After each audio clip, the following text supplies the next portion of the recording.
welcome to Prerna Ke Srot, a channel which is dedicated to all those people around us who inspire us. These are the real life heroes. Before I introduce the guests, I want you to watch this beautiful message. Hi Shivali, this is for you. Sometimes it's easy to be an armchair philosopher when one's basic needs have been met, like your roti kapda or makan, and then you can sit back and be philosophical and all that. Having said that, I think people who have privileged upbringings also need some kind of philosophy to get them through. And when I turned 60, this is what I felt, and this is what I put in a poem. So, turning 60. What does that mean? Looking back at what might have been, the I told you so, the lamentation, the regrets, the recrimination. Take an objective look of all the years it took to be at that space, that woody clearing, a thoughtful pause before continuing. That journey of life with all its twists and turns, an opportunity to ponder and learn. What's been done cannot be undone. Is there a point in carrying that burden? There are so many memories that make you smile. Now those need to be dwelt on, those moments without guile. The future is truly yours to seize, to embrace. Acknowledge the past with honesty and grace. More openness, less of stealth, practicing the maxim, health is wealth. Laughing more, frowning less, being genuine, not trying to impress. Fortify your attitude with acceptance and gratitude. Focus on the universe within you, without you. Henceforth, to thine own self be true. That for you, my dear viewers, is Mrs. Saraswati Jayanti. Mrs. Saraswati is an MPhil in French, a music enthusiast who loves to play piano. Also, she has been the brand ambassador for the Active Aging campaign. Accompanying her is Mr. J.V. Ramamurthy, a name well known in the corporate corridors. I had a good fortune of working with him as part of his HR squad. He started his career as aeronautical engineer and later paved his way towards the corporate world. Today, he is a coach and a mentor to the startups, ensuring a smooth takeoff and a safe landing. Without much ado, I now invite my guest, Mrs. Saraswati and Mr. J.V. Ramamurthy, fondly called JVR. Hello. Good evening. Good evening. Lovely to have you with us today, Shivali. Taking our interview like this, and we're very, very thankful that you've chosen us because we feel honored, in fact, that you have chosen us. Thank you so much for coming to this channel, ma'am, and welcome to you also, sir. Thank you so much, Shivali, again. Ma'am, you have been a poster girl for the Active Aging campaign. So please tell us something about that experience. Actually, when you look at the word age, it is as if it is something that is actually something that is something that's not positive. When you're aging and all that. But for me, an offset saying like age is a matter of mind. If you don't mind, it doesn't matter. And to that, I'll add another things. You have to add life to your years and not years to your life. Beautiful. So those are those offset sayings that are always there, but they kind of made sense to me because nowadays, I think because of longevity, like I'm 60 now, but 60 is not like really end of your life or beginning of your old age or something. You're actually as young or as old as one you think you are. So basically, but the moment you stop learning, learning, you can learn from anything, any experience even from a child, from anybody. And the moment you stop feeling wonder, like you're amazed at certain things, you're in awe of certain things. It could be technology, it could be, some beautiful flower there or some wonderful sunset or something. You stop feeling awe for it. Only then I think one grows old.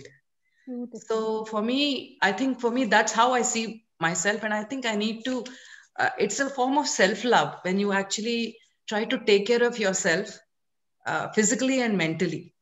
And taking care of oneself physically is not only good for you, but also good for people around you. whenever you do certain physical exercises, it releases all those good endorphins and all that. And if you start a day with some kind of a physical exercise, you feel you're up to meet anything that happens during the day. You know, that kind of a feeling. So that's the way that's the way I've actually tried to think about active aging as such. You know, one ages or becomes old only if one loses interest in life. That's so right. So coming to JVR, you have been known to be the anchor or the safe harbor, you know, when it comes to businesses that were declared like sinking. What are your mantras? How did you manage that? See, the most important point in when a company is sinking is people's morale is always very, very low. They are always, fear psychosis sets in, and they always feel, how will I take care of my family or my extended family? How will I come out of my liabilities? This works on them more than the company or the attachment with the customers. Whenever organization sinks, this happens. The most important point is the team should understand, should not have a fear that there is something happening, etc. All that we have to do is we can do it together. And when we're talking about it, I think we should have, a leader should always have an approachable nature, that anybody, irrespective of their rank or if they can come and say whatever they feel, good, bad, suggestions, and also anything that they want to do, they are always welcome. And any new lines of business, anything that can be done. That is most important thing. And also we should address the team with our plans in mind at all the levels. But I'm talking not only at head office, but various regional offices, area offices, service locations, etc. And also the most important point which we have to have, if you get into too many parameters, you will not be able to do. Like as I'm telling you, and I mean, my examples are always more towards aeronautics.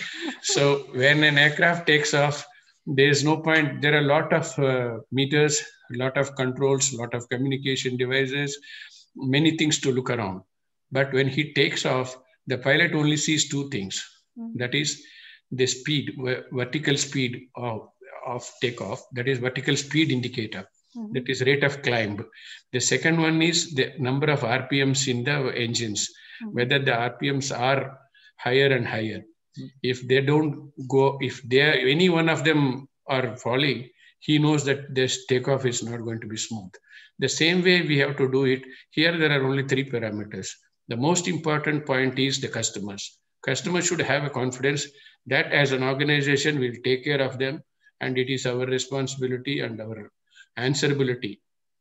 The second part of it is our employees and their families should believe that they should believe in themselves, and they should believe that organization is doing their best in reviving or retrieval of the current situation, whatever status it is.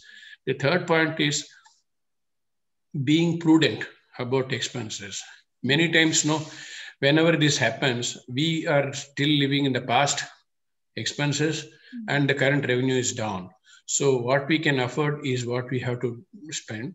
So prudence in expenditure is, all these 3 things can be explained to the customers, explained to the employees, and also explained to all across India. And whenever you are talking, we are talking honestly, with a commitment and with openness. They should have a belief that we can do it together. Beautiful. I think here we got some very important mantras for all the corporate leaders and managers today, is to be transparent both with your customers and with your team, and be prudent about what you're doing, and leading from front. So you're setting an example for your teams to follow. And JVR has been that example for everybody, in wherever he has worked, that people look up to him as he is the people person. He is a people manager. So I think that has been beautifully said, sir. Thank you. And ma'am, coming to you, you have been recently on path of self-exploration. I'm saying recently, but you can tell us more about it. This has been an ongoing journey, self-exploration. So when one is young, one is into, let's say, teens, and then you could come to 20s, 30s, 40s and all that stuff.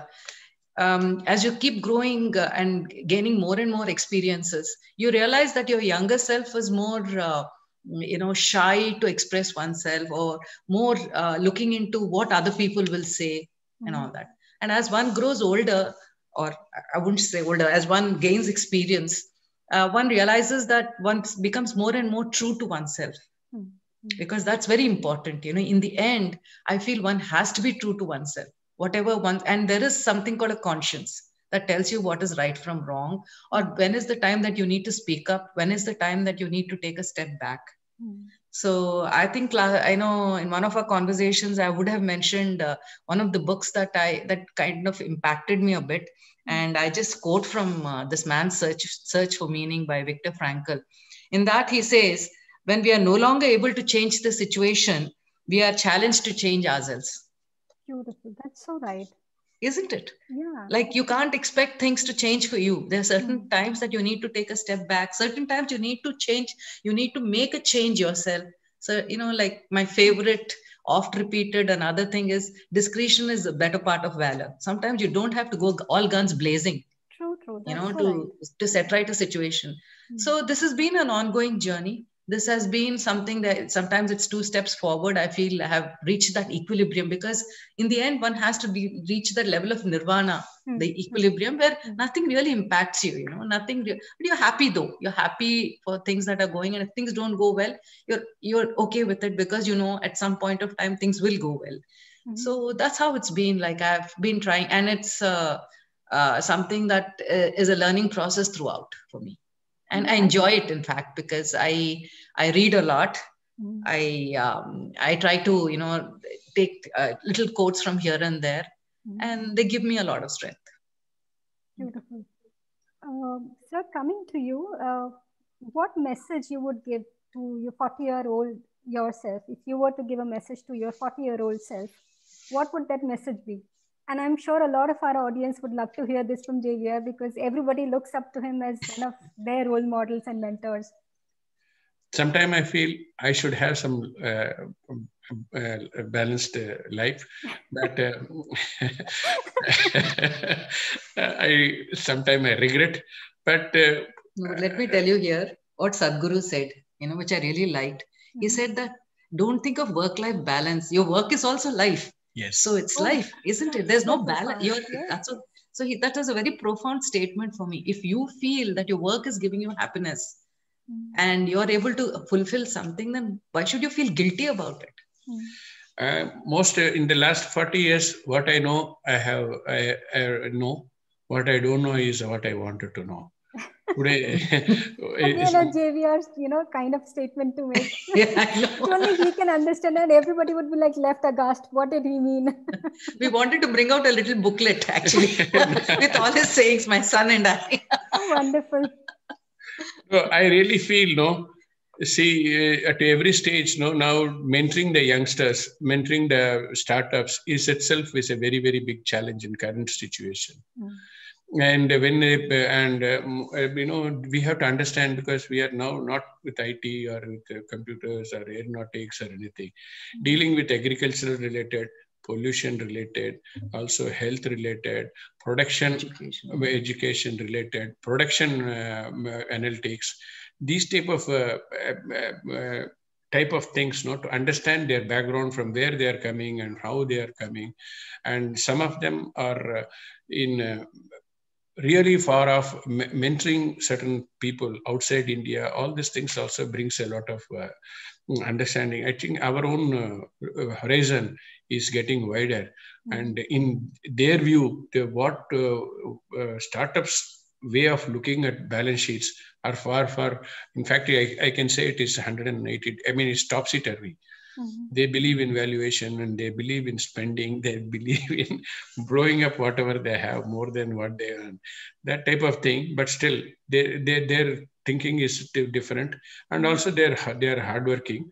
But in a way, they are less organized also. There when we were talking, you mentioned about one episode of Mother Teresa. I want you to tell our viewers about it, because that has a big impact on you. Yes. That made Xavier the person that he is, right? Yes. See, I really nice you have brought up this point. See, this is about our connect with our employees. Mm-hmm. Our employees today, many of the employees are not connected with the organizations, because people don't even remember them with their name, nor their register. It's a very highly employee code. Also, they don't remember. Both ways, they don't remember. So all that they look is, this man looks familiar. That is how it is if his team size increases. But, even if somebody competition person sits also, he hardly notices it. That is totally, that shows the lack of connect with his own employee. It reminds me that about Mother Teresa, when she was called for CIA conference at Calcutta. This is a thing which really made me think 100 times, and I always remember to quote to all the people, especially people for HR people, also for all the people who are in the leaders of the company. They all have to have connect with employees, more than connect, or not official connect, but personal connect also. Mm-hmm. The important point is, when Mother Teresa was called for inaugurating CII conference, annual CII conference at Calcutta, on the inauguration day, she was received, she was ushered from her office to this place. As she entered, she was stuck with so many people waiting to receive her, etc. And she asked, the first question she asked is, how many people are attending? These people said 1,100 people. Then she asked, how many lunches you have ordered? She said, they said that is 1,400 lunches. Mm-hmm. Can I have the 300 lunches packed and I can take it along with me? Mm-hmm. They said, by all means, to their orphanage. Mm-hmm. Said, by all means, we will be able to do it. Mm-hmm. Then she came to the podium and she said, I am not here to advise any of the captains of the industry how to run their business, etc. All I wanted to tell is their organizations are run by their own employees. And as leaders, as the captains of the industry, do you know your employees? And do you care for them? And she got down and she went in. So this is the real biggest impact. I always feel, the same thing with us. Very rarely we know also where that employee studied, or what is his background, what is his father, or what are their children doing, what is his wife doing, etc. We hardly care to know. I think that is one thing which really helped us to build the organization with a lot of care. I don't think many people, all of us, between myself, my wife, and my son, we know many people and their families quite long enough or quite well enough. And it doesn't have to actually stick to the organization that you're working for or anything. End of the day, you become personal friends, and and you have a bigger family as such, which is built not with blood, but with personal touch. Xavier has been known for, back in our corporate days, he would know the person's name, where he studied from, his name of the kids, and everybody would be thinking, how does he remember all of this? And then his one-liners like catching my pants like a puppy and the elephant memory and whatnot. And we would be like thinking all this while that, where does he think of all these phrases and words around?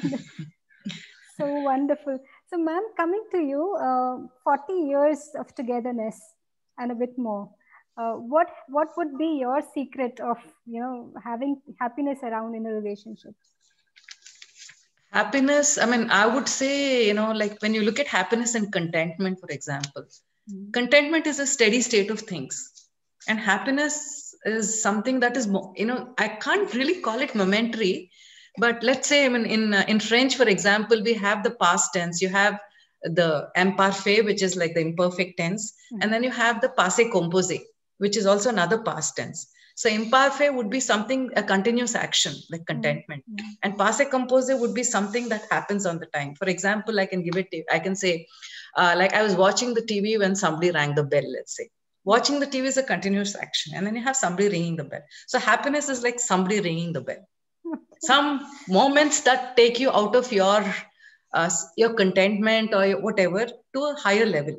But you can't stay in that level for quite some time. I mean, that's my interpretation of it. Others could have other kind of interpretations. I think now I get where JVR's all these one-liners come from. I think you have a big influence on how he thinks. Yeah, my English improved also.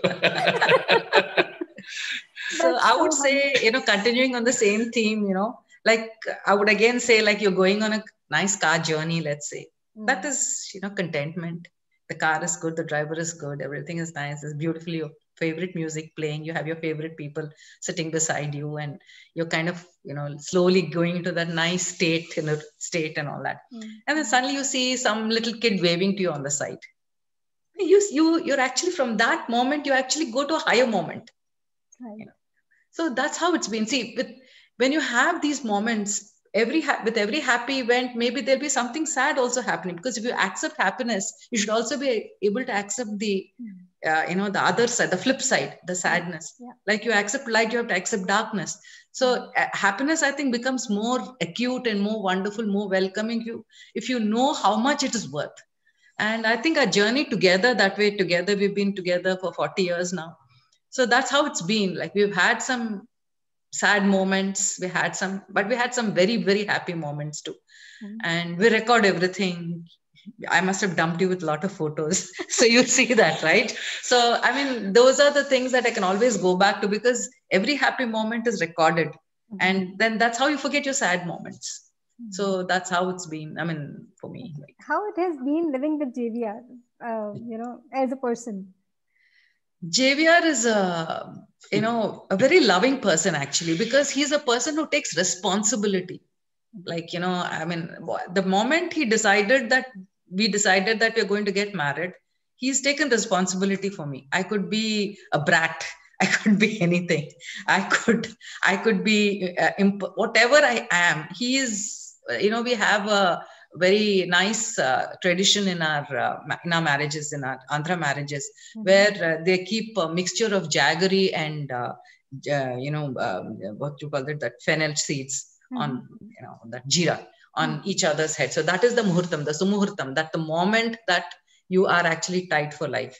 So we keep it on each other's heads. So I put it on his head, he puts it on mine. And I think the moment I feel in my mind, the moment he put his hand on my head, he said, this, whatever she is, I'm going to take care of her. And he's done it. Lovely to hear. And that's what, he's the most dependable person I know. I mean, in fact, I did get married on my birthday.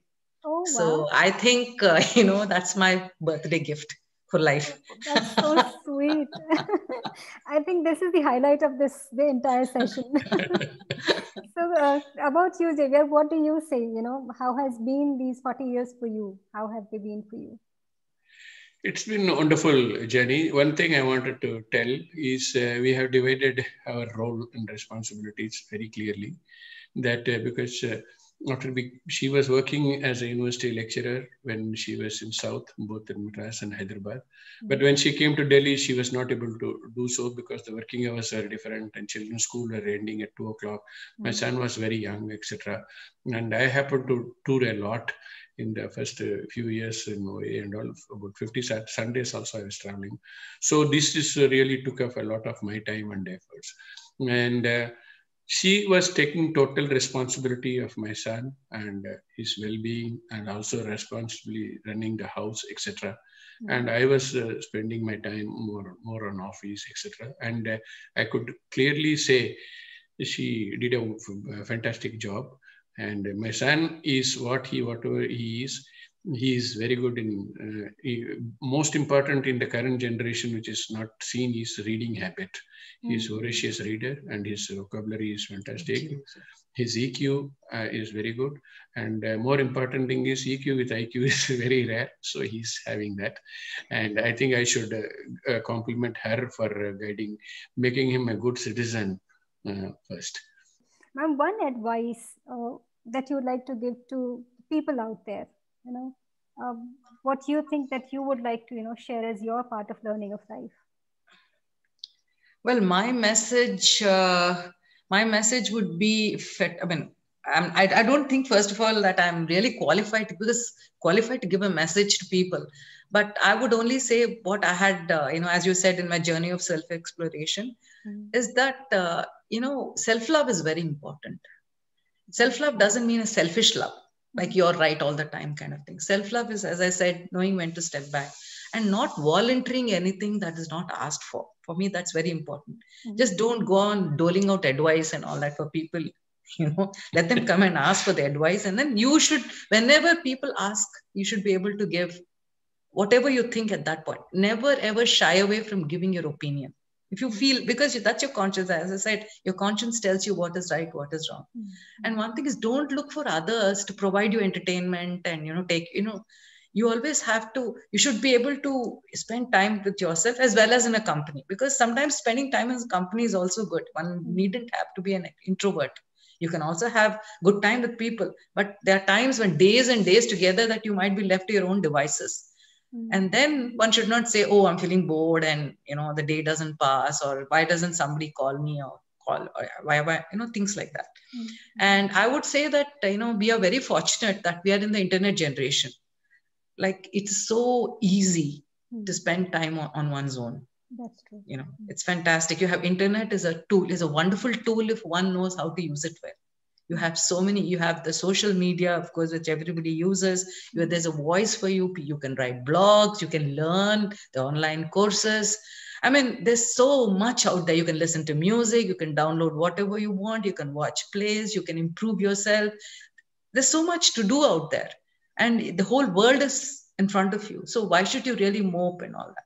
So, and then, of course, I would really say that just like your physical well-being, your mental well-being is also very important. And maybe, there are times one need to introspect and, in this journey of life, because when you come to a particular level in your journey of a particular distance in your journey of life, you really can't go back. It's like you're in a river, or you're going from one bank to another, and you've already left that other bank behind. So you just have to keep going and try to make it as interesting as possible. And you really can't compare people's pain, because for some, a small thing will pain them. The amount that, even this I learned from Viktor Frankl's, book. He say, I'm only paraphrasing here. He says that you cannot really compare people's pain. You cannot say this is a big pain, that's a small pain, losing a limb or losing a person or losing a job or losing whatever it is. You really can't compare pains. Everybody's pain, you have to respect that pain and not look down upon their pain. And I think empathy is more important than sympathy. True. Yeah, so that's my message. Beautiful. I think it is a much needed message for a lot of people who still do not appreciate what they have around them. And so I think it's gratitude is really important. Yes. Yeah. And self-love, I'm all gung-ho for it. So that's a good one. So Javier, what are your plans? We were talking last time about some blogs and some books. What are your plans for 2021? You see, most important thing is I always believe in keeping fit, physically, everything, going for long walks, doing yoga, exercises, etc. At least spending 1.5 hours a day. That's most important. And second important point, which I feel 2021 is the startups and MSMEs have really taken a big beating. Yes. And industry itself, manufacturing in India has taken a very big beating. I think I wanted to contribute a lot because of my experience and my connect and my knowledge about the issues with respect to advocacy, policy, and regulatory. These three go together and these are necessary in manufacturing. These are all necessary in bringing self-sufficiency, Atmanirbhar. And also defense offset is one more area where really we have done pretty little in this. And in computers and IT manufacturing, we have to get back, otherwise we are imports. This is area. Much more important thing is startups really taken a very bad shock. They just, when they were about to take off, They were, this pandemics hit them. They don't even know where to start or how to start, and from where to, no money to start, because all their money is stuck, or it is not even, or is behind several months. Their ideas are outdated and they require a lot of rehabilitation. The more important thing is to make them not to lose their self-confidence and rejuvenate them and bringing them to this. That's most important. Yeah, my advice to my colleague, I mean, whoever is this is, they should not, these situations like this are temporary. Like all these type of things, either in either industry or even the startups or anything. In other words, they are all air pockets. They will be there for some time. They will be tossing around, but it is a very limited time. Again, the journey goes back to the smooth area. So they should not lose their self-confidence, and much more important thing is they should not lose their self-respect. And important thing is the health is most important in this situation. And much more important thing is they should not spoil the harmony in the house. Many people go moody, look at the ceilings once they reach home, these type of things, and the family is nowhere related to it, nor they cost any type of, they are not the cause for this type of issues. So they should not be penalized for unconnected issues. That's true. And unless things are better, it is not ending, right? Right. So things will, they will definitely get better. I'm sure there are youngsters who would definitely like to seek more advice from both of you about how should they run their life, their business, their approach towards life in general, and they should take the same path, maybe the way that you have taken of self-exploration. So thank you so much for coming to Trademark Road, and we love having both of you here. My best wishes to both of you for all your future endeavors. Thank you so much. Thank you so much for having us. Thank you so much.